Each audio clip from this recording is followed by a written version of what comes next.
জবাব চাইবেন। আপনাদের জন্য আমরা ছুটে এসেছিলাম যে কি করবে চোপড়ার এই যে প্রায় 70,000-এর বেশি মানুষ, তাদের কি হবে, তাদের হিয়ারিংয়ের সময় কিনে আসতে হবে। যারা ভিন রাজ্যে কাজ করছে, পরিযায়ী শ্রমিক হয়ে যারা কাজ করছেন, তাদের কি আসতে হবে? তাদেরকে এখানে ছুটে আসতেই হবে, সত্যি বাড়ি আসতে হবে? সেই উত্তরটাও আমরা পেলাম না। পৌঁছেছে, আমরা বিগত দিনে একাধিক ভিডিও দেখেছি, কিন্তু হয়তো এমন ভিডিও আমাদের নজরে পড়েনি। যার সৌজন্যতা বিনিময় নেই, সাংবাদিকদেরও সম্মান করছে না তিনি। সত্যি কি বাংলার মাটিতে সেই শুভেন্দু অধিকারীর স্বপ্ন পূরণের দিকে এগোচ্ছে নির্বাচন কমিশন? একের পর এক মানুষের নাম বাদ পড়ছে। শুনলে অবাক হবেন আপনারা, প্রায় 1 লক্ষ মানুষের নামে নোটিশ যাচ্ছে চোপড়ায়।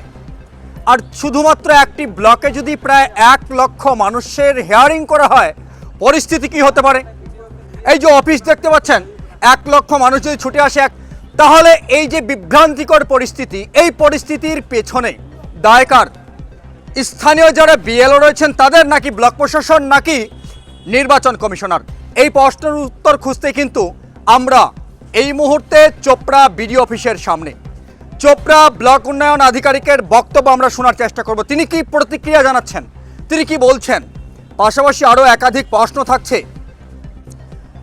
যারা ভিন রাজ্যে কাজ করছেন, যারা বাইরে রয়েছেন, তাদের কি হিয়ারিংয়ের সময় উপস্থিত থাকতে হবে, নাকি পরিবারের কেউ গার্জেন হয়ে সেখানে উপস্থিত থাকলেই হবে?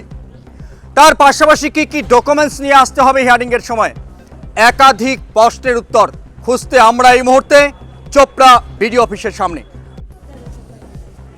দাদা, এখানে কি জন্য আসছেন আপনারা? নোটিশ আছে তো।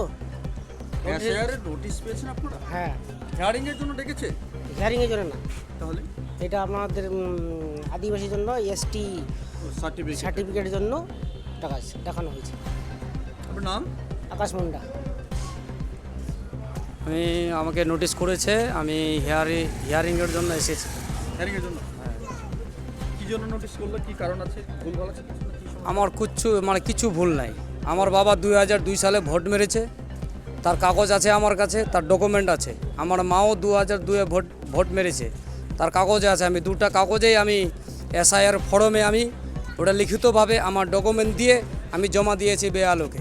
কিন্তু তা সত্ত্বেও আমার বাবার নাম নাকি বলে ভুল এসেছে। তাও আমি বেলাও বলল আমাকে কি তোর বাবার ডকুমেন্ট, আধার কার্ড বা ভোটার ফটো নিয়ে আসলে পরে হয়ে যাবে। কিন্তু সেটাও আমি দিয়েছি, ডকুমেন্ট সেটাও আমি বেআলোকে দিয়ে দিয়েছি, আধার কার্ড, ভোটার ফটো আমার বাবার। তার সত্ত্বেও আমার বাড়িতে নোটিশ, আমাদেরকে এইভাবে হ্যারাসমেন্ট করাচ্ছে। সব ঠিকঠাক থাকার পরেও এত বড় হ্যারাসমেন্ট। এই যে এখন আমি বিডিও অফিসে এসেছি। আমার নাম মোহাম্মদ আলী, বাড়ি দাসপাড়া। কাকু, কি জন্য আসেন? নোটিশ করেছে? বাড়ি কোথায়? ডাঙ্গি বস্তি। আচ্ছা, আপনার নাম? আমার নাম বুধরাই। ছুটে আসছেন, বিষয়টা কি? অ্যাকচুয়ালি এখন আমাদের এসআইআর চলছে, 2025 যে এসআইআর ছিল, এই এসআইআরে ফার্স্ট একবার নোটিশ হয়ে গেছে, এবার সেকেন্ড নোটিশ চলতেছে। এই সেকেন্ড নোটিশের, যেমন আমার বুথের কথাই বলছি, আমার বুথে প্রায় 817 জন ভোটার, তার মধ্যে প্রয়োজনীয় দেখিয়েছে প্রায় 500-র মতো। এখন এই 500 জনকেই আমার নোটিশ জারি হয়ে 500 জনের নোটিশ? জি, একদম। এই 500 জনকে এখন নোটিশ আমার জারি করেছে। এটা কি মনে হচ্ছে, এটা কি কোনো অফিসের গাফিলতি হতে পারে বা কোনো কিছু? একদম, এটা ইলেকশন কমিশনের গাফিলতি। এটা তো আমরা টোটালি ইলেকশন কমিশনের গাফিলতি দেবো, যেহেতু ওরা কনভার্ট করেছে এআই এর মাধ্যম দিয়ে। এবার এআই বাংলা যখন 2002-এর লিস্টে যে নামটা ছিল, সেই নামটা কী করেছে, ওরা এআইকে কনভার্ট করেছে। সেই কনভার্ট হিসাবে নামটা ভুলভাল একদম মিসম্যাচ হয়ে গেছে। এখন প্রত্যেকজনের নাম ভুলভাল, এখন ইংলিশ এখানে ট্রান্সলেট করেছে, আগে ছিল বাংলা, টোটালি নামটা চেঞ্জ। এখন ওটার জন্যই সবাইকে নোটিশ জারি করতেছে। আমার নাম রাজু আহমেদ।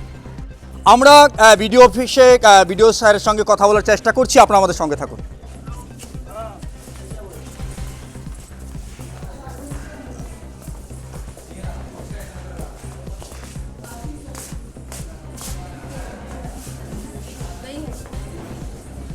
ও দেখা যাচ্ছে অফিসে কেউ নেই।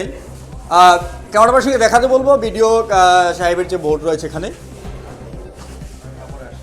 শ্রী সৌরভ মাঝি সমষ্টি উন্নয়ন আধিকারিক, তিনি অফিসে আমরা দেখছি নেই।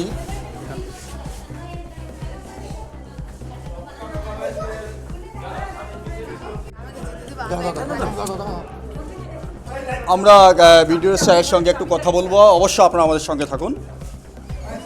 স্যার আসবো?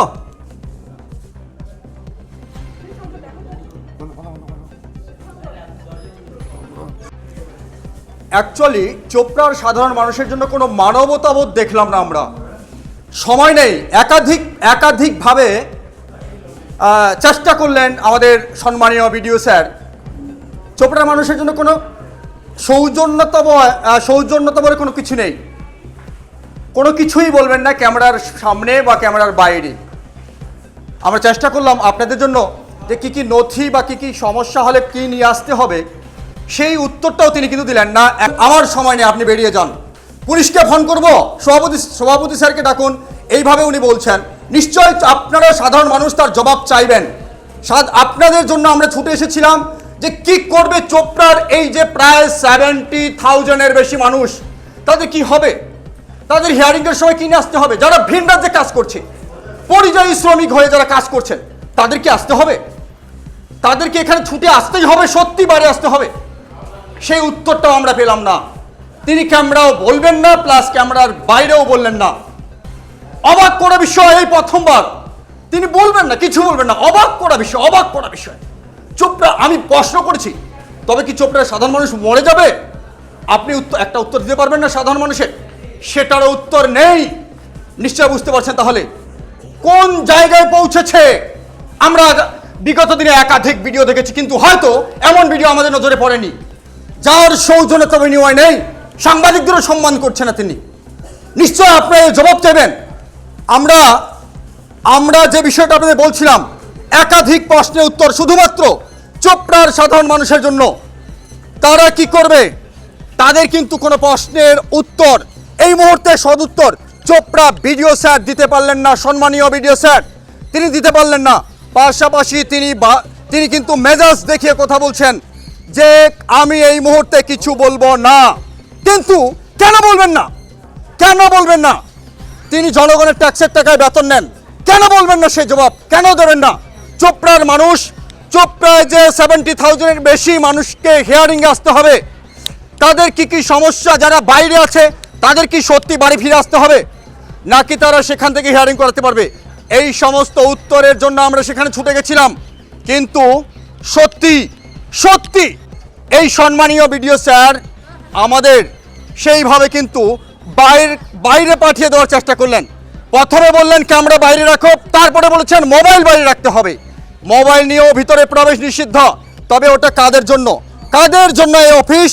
যদি চোপড়ার সাধারণ মানুষ ওখানে প্রবেশ করতে না পারে, ওনার হাতে যদি দুটো কথা বলার সময় না থাকে, কাদের জন্য? এই জবাব আমরা চাইছি। আপনারা যদি একমত হয়ে থাকেন, আপনারাও কিন্তু অবশ্য জবাব চাইবেন, আমরা আশা করছি। হিয়ারিং ছিল ভালো। কি সমস্যা ছিল? এই আমি বাড়ি ছিলাম, আজকে আসলাম বাইরে থেকে আসতে হলো।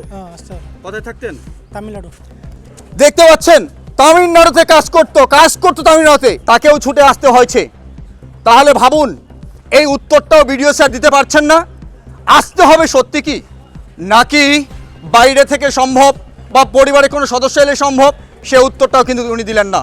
এর উত্তর অবশ্য আমরা চেয়েছি। আপনারা কি চাইছেন? কমেন্ট করুন।